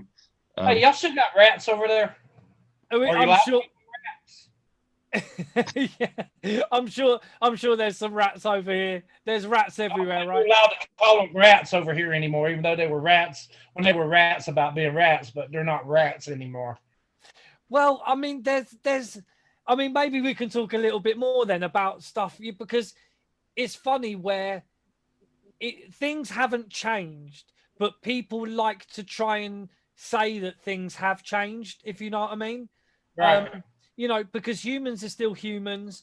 You know, we still have the same, you know, urges and desires and the things that we want to watch and the things that we like and the things that we don't like, you know, and it's I think it is the political correctness where that word we don't like is woke.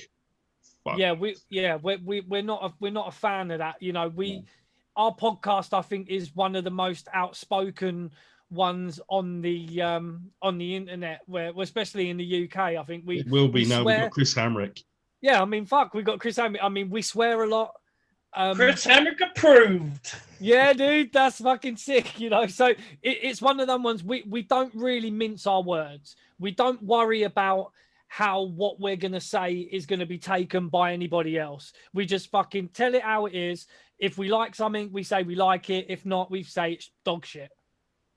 Well, that's it. I mean, you have to be you. You know what I'm saying? Otherwise, you're pretending, or you're being fake, and who wants to fake whatever, you know? It's just like I tell people, I'm like, this is what you get. I don't change for nobody. You know, if you like it, like it. If you don't, go, you know, cry about it. I give a fuck less because I'm not going to change for you, and I'm not going to pretend to change for you. This is who the fuck I am. This is who I grew up being, and I'm pretty cool with it. You know what I'm saying? And I blame it all on Ricky Morton. I was a nice, young, respectable man till I met that piece of shit.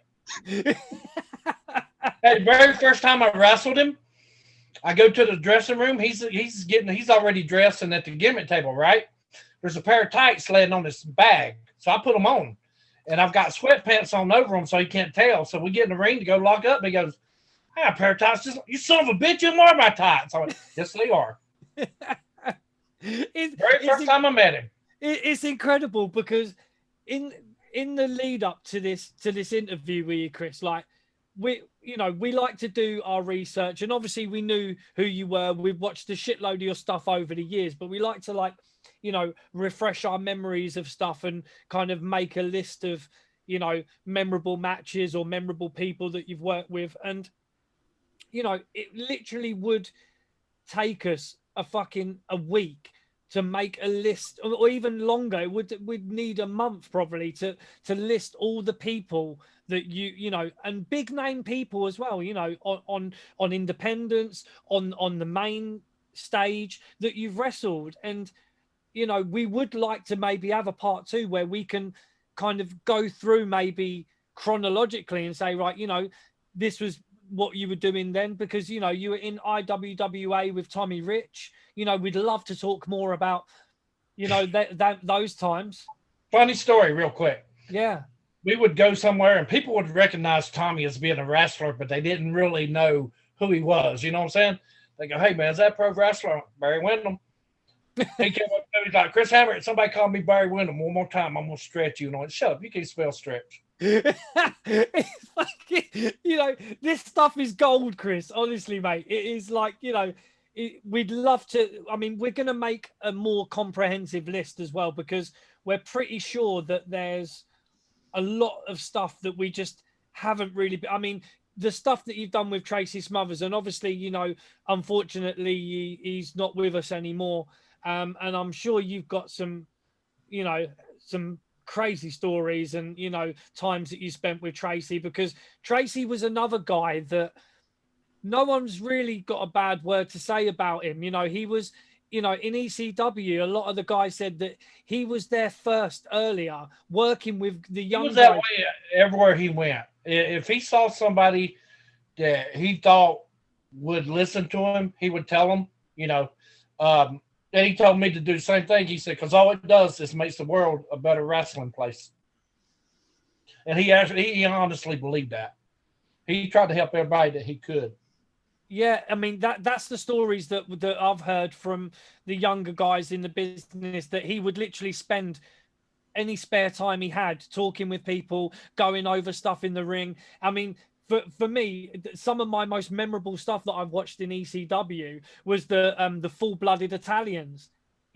Tracy Smothers and that working that gimmick of the FBI was just incredible stuff.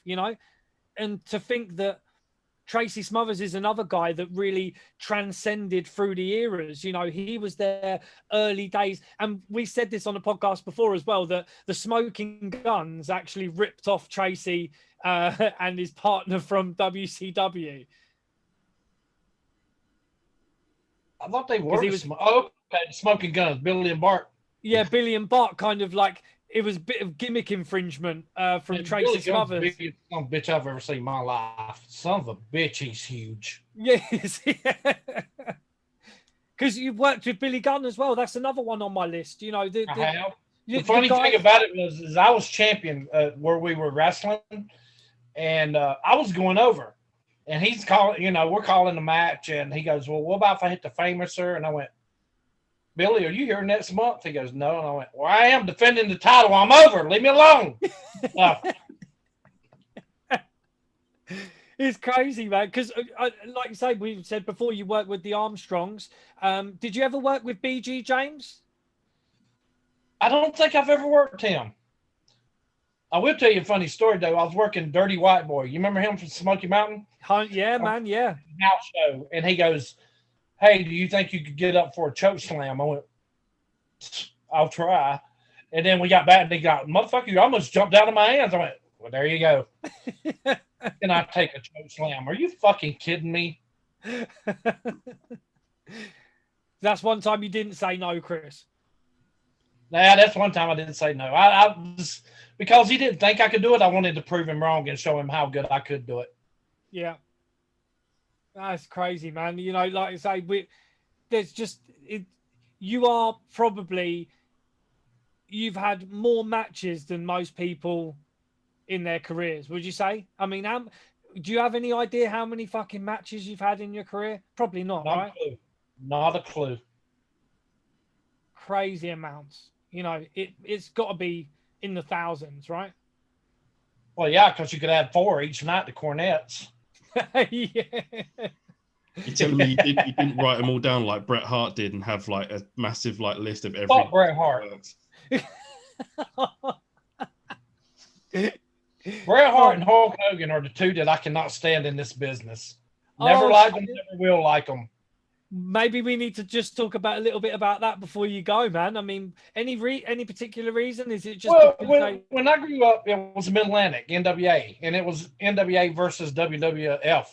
It was Hogan versus Flair. Well, Flair was 10 times the fucking worker Hogan was. Hogan was all show and no go, you know? And so I don't like him. I don't care if he dies of dick cancer. I just don't like him. It's funny where on the podcast as well, like I kind of shit on Hogan quite a bit. And Jordan, we have shit on Hogan quite a bit for the fact that he used to do like chicken shit heel stuff, but he was just seemed to be so over, like he could get away with it, you know, like it was, you know, complaining to fucking Jack Tunney all the time about losing a match. He was the first chicken shit babyface we ever saw. And he pulled fucking Sid, helped pull Sid out of the Battle Royal with Flair on it. Yeah.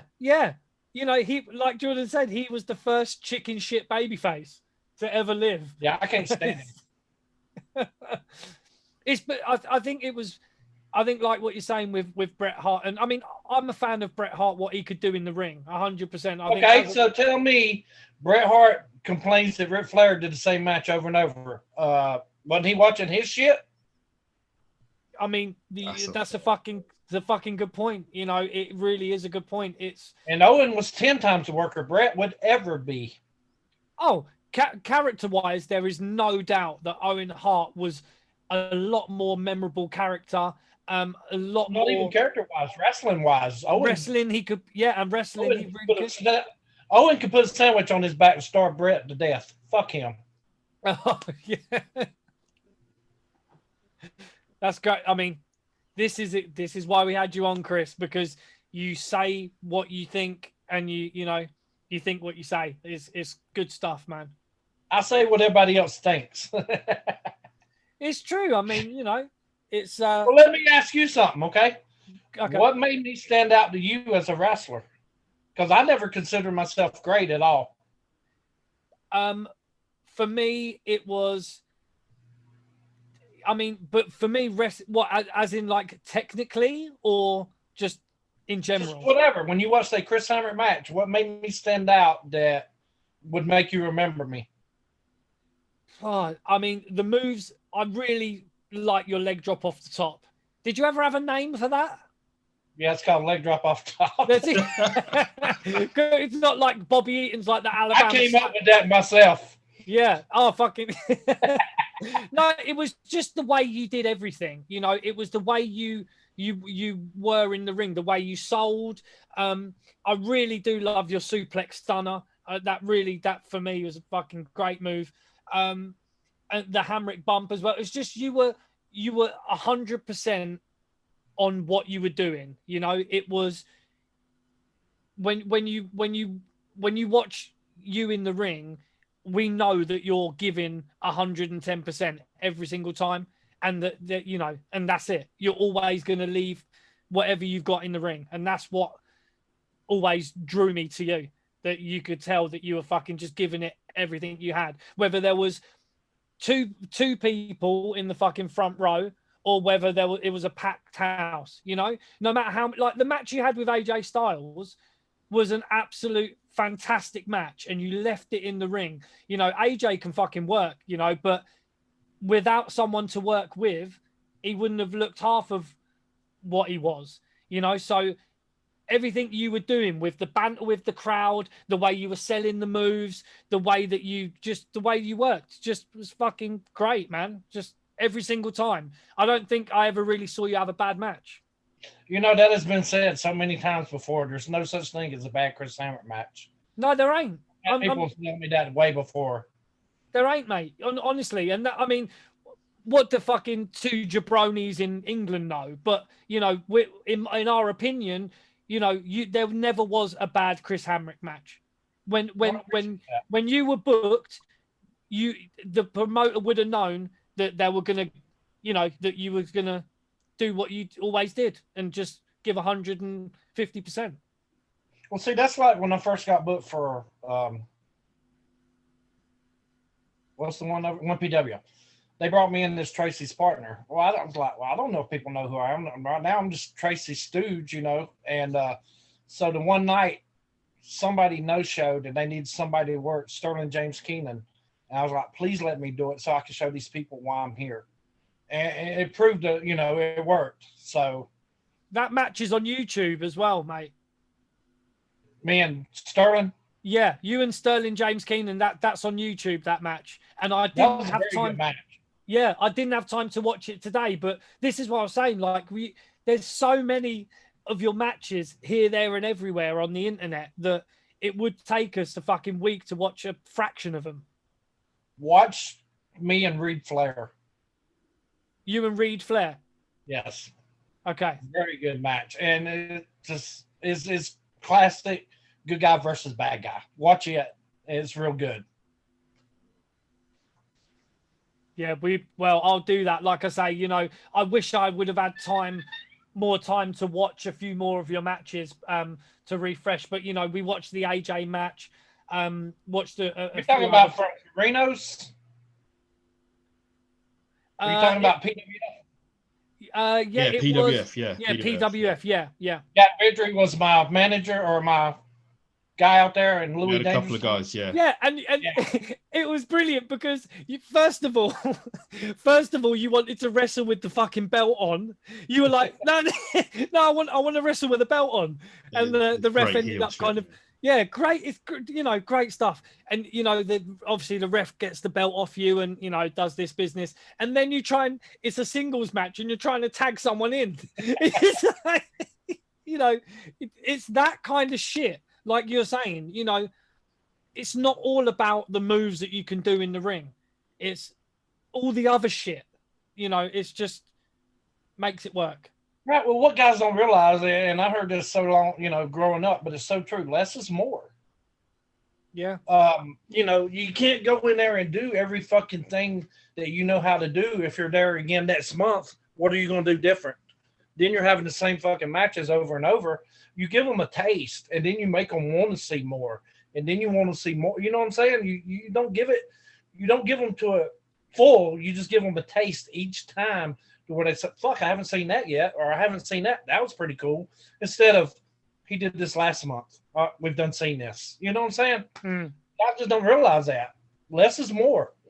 Well, I mean, we watched, we watched regular pay-per-views, like old ones, and we watched the WCW pay-per-view, and talking about being really good heels. I mean, we love Steven Regal. We think he's a fantastic heel. Yeah. Oh, just the looks that he gives you. Yeah, that disgusting look of, who the fuck is this guy? You know, absolutely phenomenal. And also we love the Hollywood Blondes. Yeah. Oh yeah. The way Pillman and Stone Cold, well, Stunning Steve back then, you know, and talking about less is more, like that one time, Jordan, that where, you know, they rolled out the ring and I think, was it Pillman kissed Stone Cold or the other way around? Pillman kissed Austin on like the forehead or something, and the crowd went nuts. The crowd went absolutely crazy, and that was just a little kiss on the forehead because he'd just taken a punch on the forehead, you know. And it's like those matches, you know, incredible. And that's not, what's that? A lip lock, as they would say, But one of the best things that I've seen, and this is how much it made an impression on me. I want to say it was an undercard match. It was the Freebirds, which was Michael Hayes and Jimmy Garvin against the Youngbloods. Okay, and the one Youngblood shot him in and went to give him a chop. He ducked under and jumped right into Jimmy's arms. And then he jumped down like, oh, I didn't mean to do that. That was the best spot ever. Oh, my God. They got so much heat over that one fucking spot and didn't do anything. Yeah. Oh, it was great. And that would get over today. It 100% would, because people haven't changed. No. we still look at them and just go, oh, fuck that, man. Look, this is why it's incredible. I mean, we love the Freebirds too, right, George? Yeah. I got so much here. Like we spent so much time talking about how great the Freebirds were, like, and how it was almost looked like it was minimal effort, like to piss off any crowd. Jordan, this podcast is about me. Fuck the Freebirds. Okay. No, just tell you how funny it is, man. I was a worker, and I used to go to shows for Mid-Atlantic or NWA, WSX, whatever. And Tracy, I don't know if I ever told him this, but I'm sitting in the seat, just, sitting there chilling and whatever. And Tracy comes to the ring, and he shoots me a birdie. Well, before I know it, I'm up raising hell, and I went, that motherfucker just worked me. Holy shit. You know what I'm saying? I was like, wow. Good job. Yeah. How about just shoot me a bird? Well, we won't do that. We don't want to get you too hot. But I mean, it would be incredible. We could talk with you for hours about how, and I think we need Chris Hamrick to be working with these guys. I mean, can you imagine, Jordan? Can you imagine MJF and Chris Hamrick in AEW? Can you imagine? I mean, if anyone's gonna push MJF back into a heel spot and not be too babyface-ish, someone's got the mouthpiece for it. It's Chris. I mean, what do you reckon about the Pinnacle? I thought, because we don't think MJF needs the Pinnacle. We think that, just him and Wardlow just being assholes would just work, Yeah, it really would. He don't need that group. That group needs him. Mm-hmm. And it really don't, because you got, I don't even know what the fuck they're going by, Stephen Walters and Dax or whatever. Yeah. FTR, yeah. They were great fucking heels, man. And then all of a sudden, same thing with MJF. So I think they're telling them not to do that. I honestly do. Because, I mean, you got Tully Blanchard there. In my mind, Tully Blanchard in the 80s was the biggest heel in the business. Everybody would say, man, I like the Horseman. I like Flair. I like Arn. I like Barry Windham. Fuck Tully Blanchard. That's a true heel. That is a fucking heel. Fucking hell. If you watch the WrestleMania where it was the Brainbusters with Heenan, the Arn and Tully working they were the epitome of heels. Like arseholes, you real arseholes. And the fact that they had Bobby Heenan, who is, for me, one of the greatest heels, whether he's a manager or a wrestler, the business has ever seen. Right. Well, and dude, speaking of MJF, I watched one of his matches one time. I called him like, what the fuck is this up with the flip? I said, that's a babyface move. Why do you have to do that?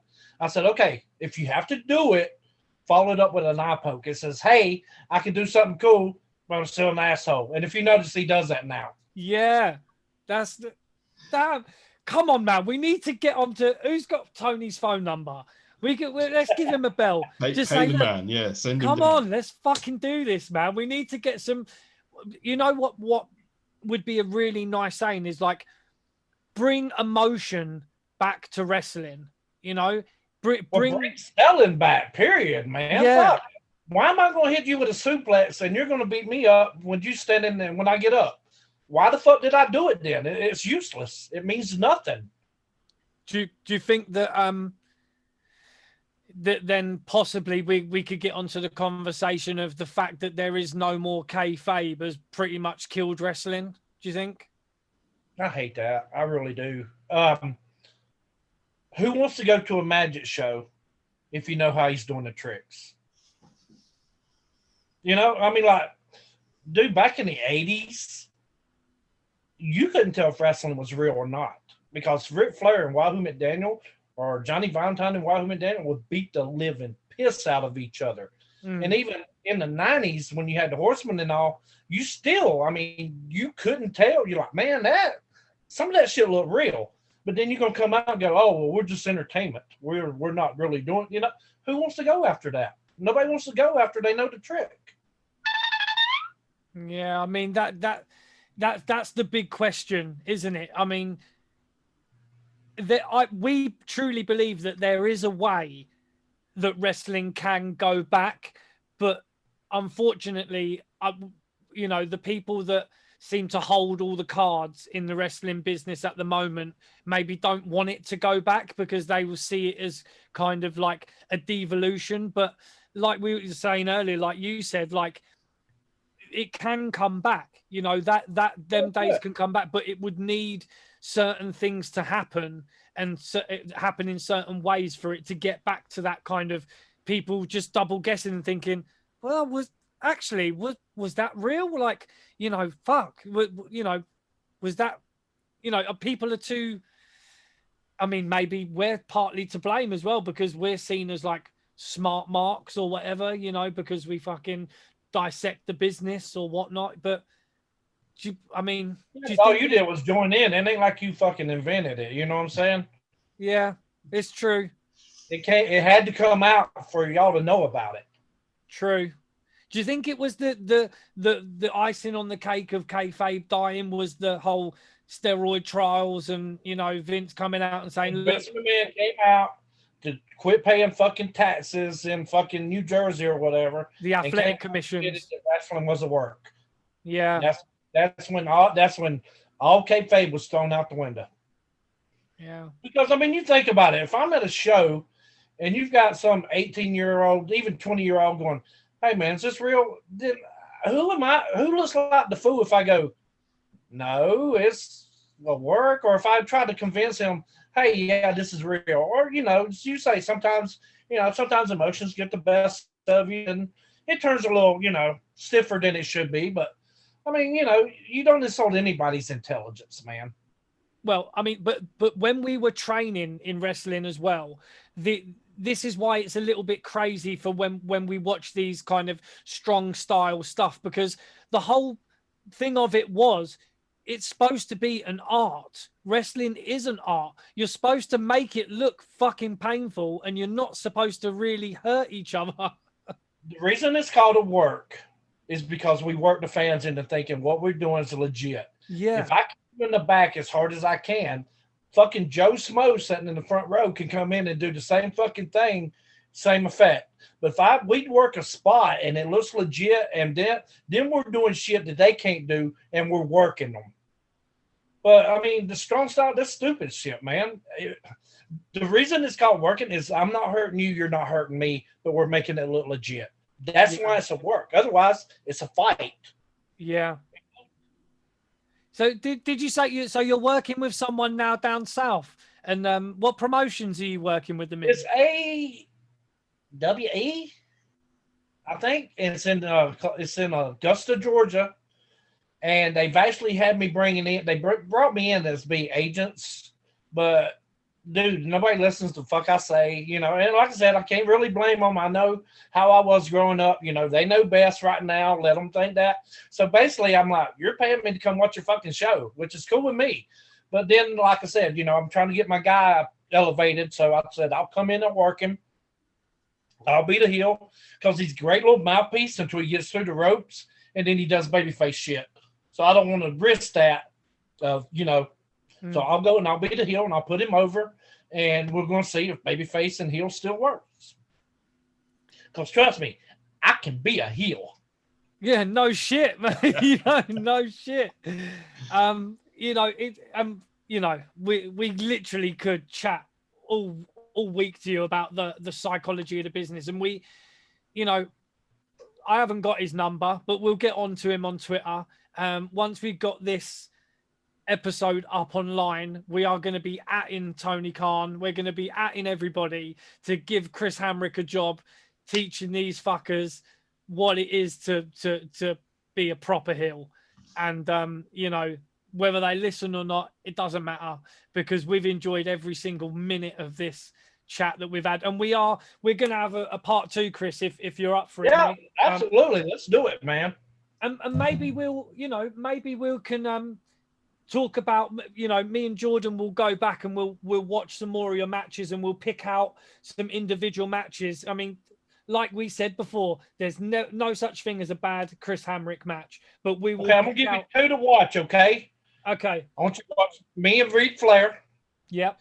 And I want to watch me and Tracy versus Jimmy Jacobs and John Chesney. Okay.